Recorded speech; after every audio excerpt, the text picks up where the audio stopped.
एक नया programme start करता हूँ, इसको सेव कर देता हूँ। स्टार्ट करते ही मैंने सेव कर दिया, डे 8 TP, थर्ड प्रोग्राम है ना, और मैंने वहीं सेव किया जहाँ पे बाकी प्रोग्राम भी सेव थे। मैं जो लाइनें बोल रहा हूँ वो ध्यान रखना। मैं रिपीट कर देता हूँ, मैंने एक और प्रोग्राम बनाया, कुछ भी नाम दिया, बट वो प्रोग्राम वहीं सेव किया जहाँ पहले प्रोग्राम सेव थे। ठीक है, इसको बोलते हैं लोकल डेटाबेस, लोकल डायरेक्टरी है ना, लोकल रेपोजिटरी, 3-4 नाम आप बोल सकते हो। ठीक है, local directory, local repository. Repository is nothing but a folder. ठीक है, विंडोज़ के अंदर फोल्डर चलते हैं और लिनक्स के अंदर रेपोजिटरी चलती हैं। ठीक है, लिनक्स हो या यूनिक्स हो या मैक हो, इसके अंदर रेपोजिटरी चलती हैं। ठीक, तो अब मैंने क्या किया, मैंने इंपोर्ट किया। इंपोर्ट क्या इंपोर्ट करूं, डे, सॉरी एक बार वापस से देख लेते हैं उसका नाम क्या था। कैपिटल में है, स्मॉल में है, ये रहा ना, डे 8 SP है ना, डे 8 SP। मैं यहाँ से कॉपी कर लेता हूँ, copy paste, day 8 underscore SP। Notice करना कि मैंने यहाँ अंडरस्कोर लगाया हुआ है, अगर आप स्पेस दे देंगे तो ये स्पेस काम नहीं करेगा। इंपोर्ट करने में एक ही डेफिनेशन, एक ही नाम होना चाहिए। अंडरस्कोर के साथ जोड़ दो, किसी और कीवर्ड के साथ जोड़ दो, बट ये एक ही वर्ड होना चाहिए हमेशा। तो मैंने क्या किया, इसको बोलते हैं हम लोग local libraries, user defined libraries. यानी कि मैंने जिस प्रोग्राम को अभी भी सेव किया था सेकेंड प्रोग्राम के नाम से, वही प्रोग्राम मेरे लिए लाइब्रेरी बन गया। अब लाइब्रेरी बना होगा, मैंने सेव किया इसको, तो इंपोर्ट होगा। इंपोर्ट कमांड केवल और केवल लाइब्रेरी पे काम करती है। कल हमने बात की थी यूज़र डिफाइंड लाइब्रेरी और प्री डिफाइंड की बात। तो प्री डिफाइंड हमने देख ली थी, टाइम लाइब्रेरी, मैथ लाइब्रेरी, बाकी और दूसरी लाइब्रेरीज। ये लाइब्रेरी है ऐसी जो हम लोगों ने खुद बनाई है अभी के अभी। तो लाइब्रेरी इज़ नथिंग बट, अगर कोई पूछे कि what is library, what is library, library is nothing but the collection of number of functions in the program, collection of number of functions in the program। ठीक है, अच्छा, और packages की बात करे कोई, मॉड्यूल की बात करे कोई, तो पैकेजेस क्या हैं, packages are the collection of numerous programs और न्यूमरस लाइब्रेरीज। ठीक है ना, अगर हम डे 8 SP, डे 8 थर्ड प्रोग्राम, फोर्थ प्रोग्राम, ऐसे ऐसे 10 डिफरेंट प्रोग्राम्स को एक ही फोल्डर में रखते हैं और 11वां प्रोग्राम बनाते हैं, 11वें प्रोग्राम के अंदर सभी को कॉल कर लेते हैं, तो ये सारे प्रोग्राम एक साथ जो ये फोल्डर बना, इसको बोलेंगे हम लोग पैकेज। आया समझ में क्या? तो जर्नी अगर हम बात करें इस पूरे पैकेज और इन सब नौटंकियों की, स्टार्ट कहाँ से होती है, एक सिंगल कीवर्ड से। जो collection of keyword is the program. अगर बहुत सारे कीवर्ड्स को एक पर्टिकुलर ऑर्डर में पुट करें तो that is called as your program, right. अगर कलेक्शन प्रोग्राम की बात करें, प्रोग्राम के अंदर बहुत सारे फंक्शन बना दें, that is called as your library. Number of library, number of program को एक साथ पुट कर दें फोल्डर के अंदर, उसको बोल देते हैं मॉड्यूल और पैकेज, राइट। अगर हम मॉड्यूल बोलें तो मॉड्यूल के बाद बहुत सारे मॉड्यूल को एक साथ मिला दिया जाए, यानी कि बहुत सारे फोल्डर्स के अंदर, एक फोल्डर के अंदर साइंटिफिक कैलकुलेटर, एक फोल्डर के अंदर म्यूजिक प्लेयर, एक फोल्डर के अंदर माइक्रोसॉफ्ट एक्सेल जैसी कोई चीज़, ऐसे आपके पास अलग अलग एप्लीकेशंस हैं, उसको एक फोल्डर के अंदर रख दिया, तो जो नया फोल्डर बना उसको बोलते हैं हम लोग पैकेज, राइट। ठीक है, तो और वो जो मल्टीमीडिया मीडिया प्लेयर की जो हम बात कर रहे थे या कैलकुलेटर की बात कर रहे थे, वो बहुत सारी जो फाइल है, तो उसको हम बोल सकते हैं मॉड्यूल। एक सिंगल मॉड्यूल, बहुत सारे collection of module is called as library package. And then बहुत सारे पैकेजेस को मिला के बनता है सॉफ्टवेयर। बहुत सारे पैकेजेस को मिला दो तो एक सॉफ्टवेयर बन गया, जिसके अंदर बहुत सारी छोटी छोटी यूटिलिटीज़ हैं। और बहुत सारे सॉफ्टवेयर को मिला दो तो there are many software working together on a platform is called as operating system. And बहुत सारे ऑपरेटिंग सिस्टम एक साथ मिला दिया जाए तो क्या क्या कहते हैं उसको, बहुत सारे operating system are running on one single platform, once again is called as your cloud, right. और क्लाउड में बहुत सारी अलग अलग डेफिनेशन है। 3 तरह के क्लाउड होते हैं, IaaS, PaaS। इसको IaaS मतलब infrastructure as services, platform as services, computation as services, तो ये इन चीज़ों का लेना देना है कि कितने सारे ऑपरेटिंग सिस्टम आपके एक साथ चल रहे हैं, है ना। कोई प्रॉब्लम है किसी को? जर्नी हमारी कहाँ से स्टार्ट होती है? कीवर्ड से लेके क्लाउड तक की फिलहाल के लिए। कूल, बढ़ें आगे। तो डे 8 सेकेंड प्रोग्राम जो भी हमने बनाया था अभी अभी, अगर वो इंपोर्ट हो जाता है, अगर मैं इस प्रोग्राम को रन करता हूँ और कोई एरर नहीं आती है, इसका मतलब है that program, that previous program will be treated as a library for us. Cool, मैंने रन किया सेव करके, and it did ask me okay, जो पुराना प्रोग्राम था क्योंकि वो एग्जीक्यूट भी हो रहा था, आपको याद होगा हमने वाइल भी यूज़ किया हुआ था, so it is running right now. we have chosen to sign up, नया नाम is ASD and first ASD, right? It's working now. Cool. आया क्या समझ में सब लोगों को? तो खुद की लाइब्रेरी बनाने का मीनिंग क्या है? खुद की लाइब्रेरी बनाने का मीनिंग ये है, कोई भी एक प्रोग्राम बनाओ, है ना, ये एक प्रोग्राम है, उस प्रोग्राम में केवल और केवल डेफिनेशन दो, उस प्रोग्राम में केवल और केवल डेफिनेशन दो, दैट्स इट, कॉलिंग मत करो। So if collections of functions are available in a program, that is called as your library. So अब मैं इस प्रोग्राम को रन करता हूँ सपोज, तो अभी भी इंपोर्ट तो होगा ही होगा क्योंकि ऐसा प्रोग्राम अवेलेबल है। अगर हम लोग सारे इन सभी चीज़ों को कमेंट कर दें, मल्टीलाइन कमेंट है ना, तब भी ये प्रोग्राम रन होगा, अभी भी ये रन होगा, बट इसका कोई रिजल्ट नहीं निकलेगा क्योंकि उसके अंदर कुछ अवेलेबल नहीं है। अगर मैं इसको हटा दूं तो, अगर मैं कॉलिंग ना करूं तो, अभी मैंने सेव किया, इसको वापस से रन किया, चाहे मैं यहाँ जाके रन कर लूँ इस वाले प्रोग्राम को, तब भी कोई रिजल्ट नहीं आया, ठीक है। चाहे मैं इस वाले प्रोग्राम में जाके केवल इंपोर्ट करूँ, रन करूँ, तब भी कोई रिजल्ट नहीं आया। आ रहा है समझ में? क्योंकि उसके अंदर था ही नहीं कुछ। तो ऐसे प्रोग्राम जिसके अंदर कॉलिंग नहीं होती है, केवल फंक्शंस की डेफिनेशन होती है, उस प्रोग्राम को हम बोल देते हैं लाइब्रेरी। कूल, तो ये हमारी लाइब्रेरी है। अब क्या करें? Import day8 sp। अब ये बहुत बार, अच्छा मुझे सपोज करो साइन अप करना है, तो day8 sp डॉट साइन इन, आया समझ में? डॉट साइन इन फंक्शन, इसको मैंने कॉल किया, ठीक, this is your calling now. तो जब कॉलिंग, जहाँ पे इंपोर्ट की जाती है लाइब्रेरी, जब कॉलिंग करते हैं तो डॉट ऑपरेटर यूज में आता है। तो लाइब्रेरी का नाम यानी कि उस प्रोग्राम का नाम, आपको समझ में आ रहा होगा, जो भी प्रोग्राम का नाम होता है वो लाइब्रेरी का नाम बन जाता है, ठीक। So your name of library and the name of your file must be same. Cool, समझ में आ रहा है अभी तक? तो योर लाइब्रेरी नेम, जैसे कल किया था हमने, time dot operator is to connect your functions available in that library. Cool, save किया मैंने, रन किया। सो इसने पूछा एंट्री योर नेम, मैंने लिखा सपोज सौर, उसके अंदर अवेलेबल था, वैलिड, और ये बंद हो गया प्रोग्राम। प्रोग्राम बंद क्यों हुआ? क्योंकि कॉल ही एक बार हुआ था। अगर मैं यहाँ इसको कॉल वाइल में कर दूँ तो दैट्स इट, रन।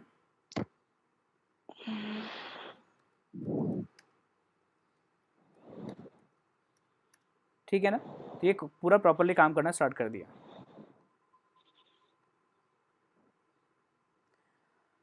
आवाज़ आ रही है सबको? ओके, तो अब क्या करें? अब ये जो day8 _ sp है, ये बहुत बड़ा है लिखने में, इसको छोटा करना। तो क्या करें? कल हम लोगों ने पढ़ा था इसके बारे में, बताया कोई? Right, we can use as, right. मैं इसका कोई कीवर्ड दे सकता हूँ, सपोज करो w, तो w dot sign in. Cool, अच्छा मैं इसको हटा देता हूँ, मैंने वहाँ से कुछ कट किया हुआ था, ये डाल देता हूँ यहाँ पे। तो साइन इन की जगह क्या आ जाएगा? w dot sign in and w dot sign up, ठीक। मैंने रन किया प्रोग्राम को, वापस से वही चीज़ एक फिर से आ गई, और सिमरन नहीं, नया यूज़र नेम है ना, तो मैं कुछ नया नाम देता हूँ, WER, फिर sign in WER, it's working right. तो अब आप देखो, अगर आप कभी भी अपने प्रोग्राम प्रोजेक्ट या प्रोजेक्ट्स बनाओ तो उसके अंदर ट्राई करो कि आप एक लाइब्रेरी बना के डाल दो, जो भी डेफिनेशंस हैं वो एक जगह बना के डाल दो, और उसी प्रोग्राम को, जो नया प्रोग्राम बना रहे हो, उसको सेम जगह सेव करके केवल इंपोर्ट कर लो। अब आपको नोटिस होगा कि, या कोई अगर मैं नया person as a new friend of yours will see this program, तो उसको सबसे पहले इस चीज़ को समझना पड़ेगा। और क्योंकि ये सामने नहीं है तो हम बिल्कुल सिक्योर हैं कि पता नहीं, जो भी हमारी कोडिंग थी, कोडिंग मतलब लॉजिक्स थे, जो भी हमारे हमारे may be special may be algorithms थी, जो भी हमने लगा कि यार ये हमारे लिए एक बहुत कॉपीराइट वाली चीज़ हो सकती है, so will try to put them into your libraries, right, and will import those libraries जो भी हमने बनाई हैं, and will try to use them in your main program। तो ये वाला प्रोग्राम आप किसी को भी दे सकते हो, और ये प्रोग्राम तब तक अधूरा है जब तक कि ये पर्टिकुलर लाइब्रेरी ना मिले, और ये आपकी बनाई हुई लाइब्रेरी है, ये आपके डेफिनेशन है, ये आपका कॉपीराइट है। अच्छा, अगर आप ये वाली फाइल day 8 अपने फ्रेंड्स को दे दो तो वो भी यूज़ कर पाएंगे इस प्रोग्राम को, या इस तरह के और भी प्रोग्राम बना पाएंगे उनको खुद को जो बनाना है ना। तो ये हो गया आपका local library system, management system. But अगर आप इस लाइब्रेरी को पब्लिकली देना चाहते हो कि कोई भी इसको डाउनलोड कर सके, तो बहुत सारे ऐसे क्लाउड प्लेटफॉर्म्स हैं जो कम्युनिटीज़ के हैं, वो हम लोग यूज़ कर सकते हैं अपने डेटा को अपलोड करने के लिए। उसमें सबसे ज़्यादा यूज़ में आने वाला, अगर पिछले 2-3 सालों की बात की है, टॉप पे अगर हम बात करें तो that is your GitHub, right. ऐसे माइक्रोसॉफ्ट के प्लेटफॉर्म्स हैं, ऐसे गूगल के प्लेटफॉर्म्स हैं कि हम उन पर डाटा डाके अपलोड कर सकते हैं। आपने सुना होगा कि मशीन लर्निंग के लिए काफ़ी सारे प्लेटफॉर्म्स गूगल ने खुद ने बनाए हुए हैं, है ना। टेंसर फ्लो सुना होगा आप लोगों ने, टेंसर फ्लो सुना है किसी ने? TensorFlow, pie chart, थियानो।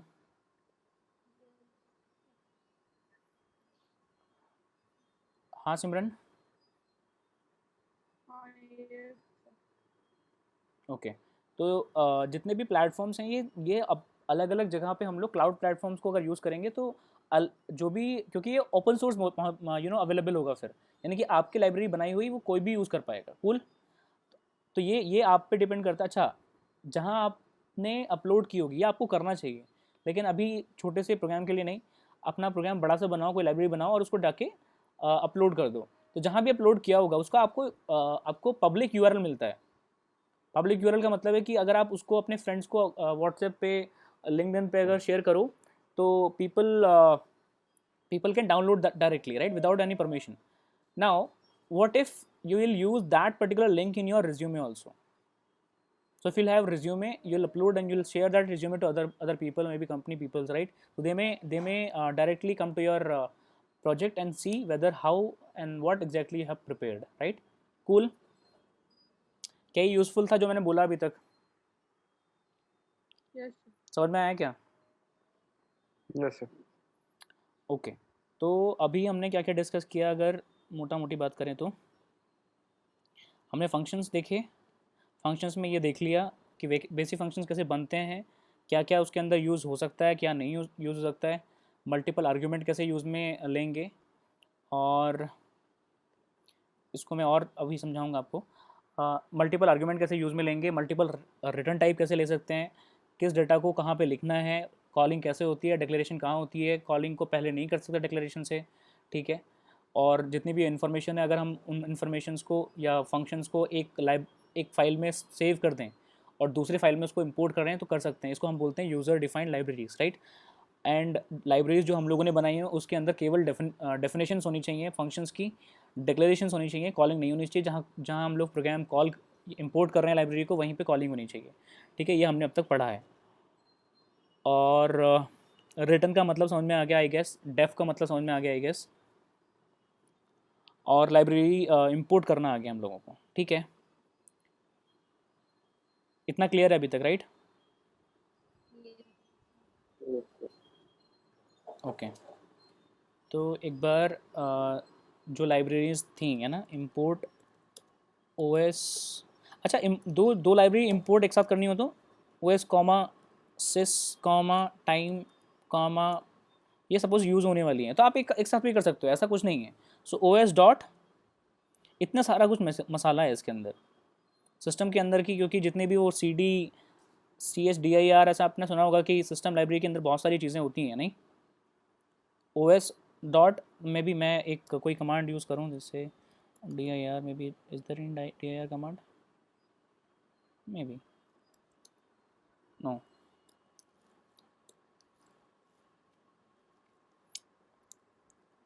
और sys डॉट, इतना सारा कुछ मटेरियल अवेलेबल है ना, इतने सारे फंक्शंस हैं।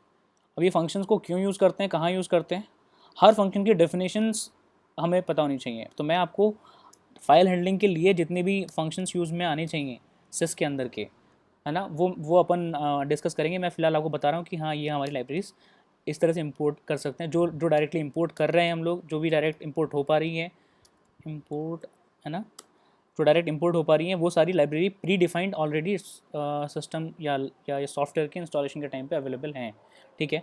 और एक जैसे आपको मैं दिखा देता हूँ यहाँ पे, हम बात कर रहे थे विकीपीडिया की, हम बात कर रहे थे एक्सेल RD, एक्सेल WT की, है ना। SMTP, अच्छा SMTP देख लेते हैं, क्या SMTP अवेलेबल है, SMTP LIB, तो ये भी अवेलेबल है, ठीक है। और डेट एंड टाइम, ओके, देख ट्राई करते हैं, इंपोर्ट डेट के, इंपोर्ट डेट टाइम हमने कल यूज़ किया था, याद होगा आपको, डेट टाइम बिल्कुल अवेलेबल है।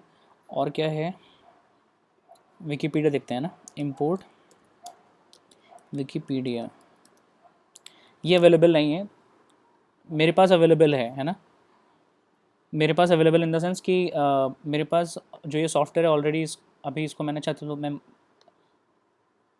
विंडोज़ पे दिखा देता हूँ, आपके सामने मैंने इंस्टॉल किया था उस दिन, तो ये बिल्कुल नया है। ये मेरे पास मैक के अंदर ऑलरेडी बहुत सारी लाइब्रेरी अवेलेबल हैं, मैं जितनी भी यूज़ करूँगा सारी ऑलरेडी अवेलेबल हैं, वेदर हो कोई भी हो, इंपोर्ट वेदर, और भी बहुत सारी हो सकती हैं, ठीक है, सारा कुछ अवेलेबल है। तो मैं एक बार यहाँ आपको दिखा देता हूँ, कहाँ से करना है, कैसे करना है, वो भी आपको बताता हूँ। आइडियली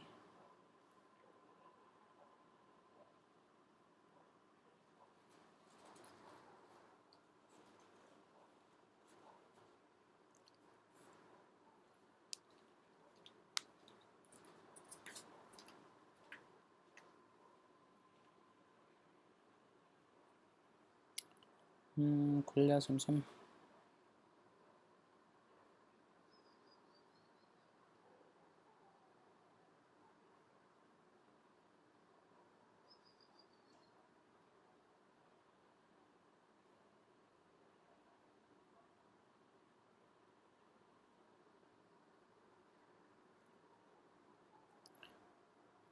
दोनों एक साथ खुल गए, ठीक है। अच्छा, यहाँ पे इंपोर्ट करके देखते हैं ना, जिससे कि और क्लियर हो जाएगा। मैंने कुछ भी नया इंपोर्ट मतलब इंक्लूड या डाउनलोड नहीं किया है, ठीक है। तो OS हमारे पास अवेलेबल है, सस हमारे पास अवेलेबल है, टाइम हमारे पास अवेलेबल है, डेट टाइम हमारे पास अवेलेबल है, और क्या था, किंटर देख लेते हैं, पहले ये देख लेते हैं, ये सब है, port Tkinter TK inter, small letters में होगा फिर, है ना, इंपोर्ट TK एंटर, ये भी नहीं है, तो गेंटर भी डाउनलोड करनी पड़ेगी, है ना। 3.6.5 में ना हो, क्या पता इसके बाद में कुछ वर्जन्स में अवेलेबल हो। मैं इधर करूँगा तो शायद मेरे पास यहाँ इधर अवेलेबल है इंपोर्ट, है ना, गेंटर,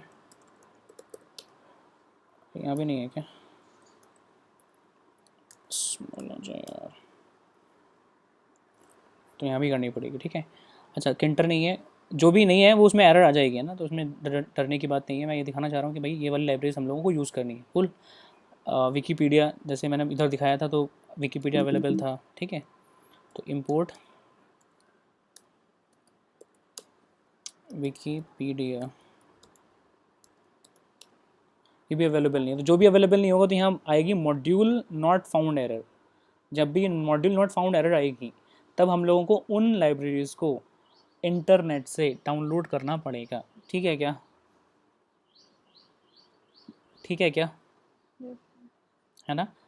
और क्या क्या थी? कहाँ गया ये रहा। इसको बंद कर देते हैं, कोई ज़रूरत नहीं है। और क्या क्या है? गेट एंड पोस्ट, ये हम बाद में बात करेंगे। Excel R D, excel W T, यहाँ देखते हैं। Import excel R D. Excel R D excel sheet को रीड करने के लिए काम में आती है। Excel read directory, right. Like why excel W T is for excel sheet के राइट करने के काम में आती है, ठीक है। Excel sheet will use as a local database, कि अगर हमारा कोई चैटिंग के टाइम पे हम we are chatting each other, अब वहाँ पे बैठे हो, मैं यहाँ बैठा हूँ, अपना हम लोगों ने चैटिंग सॉफ्टवेयर बनाया है ना, ये हमारा प्राइवेट सॉफ्टवेयर लाइक व्हाट्सएप। तो अब अपना डेटा स्टोर करने के लिए हम लोग excel R D, excel W T use कर सकते हैं, ठीक है। डेटा को राइट करना हो, रीड करना हो, सपोज करो after my chats you have just completed your program, maybe you have closed it, or after 2 days you are opening it once again, so you must open your software, your program, and then you can read the data which we have exchange। कोई दिक्कत है किसी को अभी तक? ठीक है। और जितना भी अभी तक डेटाबेस नेट पे आपको जनरली मिलेगा, वो आपको कुछ फॉर्मेट्स में मिलेगा, या तो एक्सेल शीट्स के फॉर्मेट में मिलेगा, जेसन के फॉर्मेट में मिलेगा, या तो एक्सेल में मिलेगा, या जेसन में मिलेगा, जेसन, या फिर आपको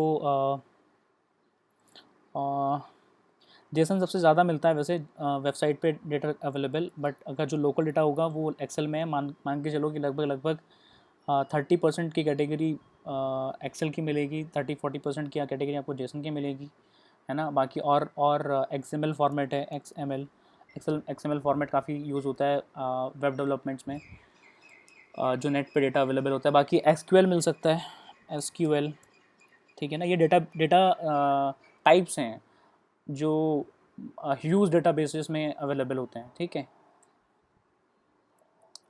और क्या डिस्कस कर सकते हैं? क्या डिस्कस कर सकते हैं अभी? S M T P L I B है ना, ये एक और चेक कर लेते हैं यहाँ पे। S M T P L I B, S M T P L I B by default available है। तो ये आप लोग भी चेक कर सकते हैं, ठीक है ना। कि आप लोग भी चेक कर सकते हैं कि आपके पास बाई डिफ़ॉल्ट क्या अवेलेबल है, बट ये होना चाहिए जो भी मैं बात कर रहा था, ठीक है। नहीं है तो हम लोग कर लें, कैसे करेंगे बात करते हैं।